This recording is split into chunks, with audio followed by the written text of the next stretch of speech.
A J sir ಅದನ್ನೇ ಕೇಳಬೇಕು ಅಂತಿದ್ದೆ ನಾನು. ನಿರ್ದೇಶಕರಾಗಿ ಮೊದಲ ಸಿನಿಮಾ, ಸಂಗೀತ ನಿರ್ದೇಶಕ ಆಗುವಾಗ ಎಲ್ರಿಗೂ ಒಂದಿರುತ್ತೆ ಎಕ್ಸ್ಟ್ರಾ ಕಣ್ಣು, ಈ ಸಿನಿಮಾದ ಹಾಡುಗಳು ಹೇಗಿರ್ಬೋದು ಅಂತ.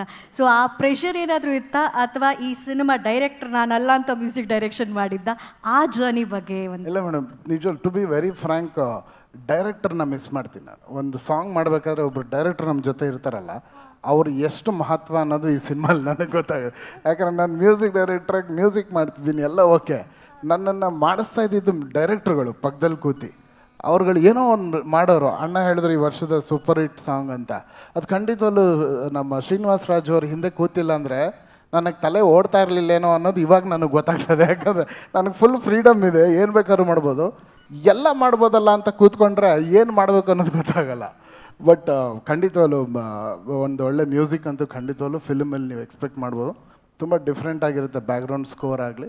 ಆ್ಯಂಡ್ ಸಾಂಗ್ಸ್ ಹತ್ರ ಈ ಸಿನಿಮಾದಲ್ಲಿ ಸ್ವಲ್ಪ ಕಮ್ಮಿ ಸಾಂಗ್ಸ್ ಇದೆ, ಸ್ಕ್ರಿಪ್ಟು ಸಾಂಗ್ಸ್ನ ಕೇಳ್ತಿರ್ಲಿಲ್ಲ. This song is a background song ಫಿಲ್ಮಲ್ಲಿ. ಇನ್ನೊಂದು ಒಳ್ಳೆ ಮೆಲಡಿ ಸಾಂಗ್ ಇದೆ, ಒಂದು ಅದ್ಭುತವಾದ ಒಂದು ಪ್ರಮೋಷನಲ್ ಸಾಂಗ್ ಮಾಡ್ತೀವಿ, that will be for the masses.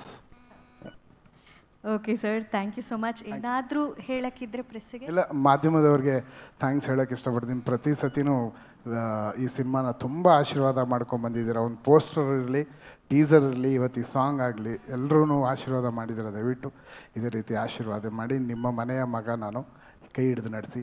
ಸತ್ಯ Hegde sir, thank you for being here. Love you sir for the beautiful visuals. And Karthik and team ಮಂಗಳೂರಿಂದ ಬಂದಿದ್ದಾರೆ.